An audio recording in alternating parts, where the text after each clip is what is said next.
রাজধানী ঢাকার আবহাওয়া সকাল থেকেই হালকা মেঘলা ছিল। বেলা বাড়ার সঙ্গে সঙ্গে আবহাওয়া পরিবর্তন হয়। অধিদপ্তর বলছে ঈদের দিন থেকে পরবর্তী ২৪ ঘন্টায় ঢাকা সহ রাজশাহী, রংপুর, খুলনা, বরিশাল এবং চট্টগ্রামের বেশ কিছু এলাকায় সকাল থেকেই বজ্রসহ বৃষ্টিপাতের আশঙ্কা রয়েছে।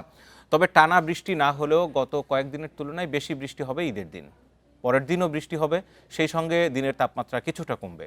তবে ২৩ তারিখ থেকে বৃষ্টি আবার কমে আসবে। আবহাওয়া অফিস বলছে সারা দেশে প্রাক বর্ষা মৌসুমের প্রভাব রয়েছে, কালবৈশাখীরও প্রভাব থাকবে। এদিকে নৌবন্দরে ২ নম্বর সতর্ক সংকেত দেওয়া হয়েছে।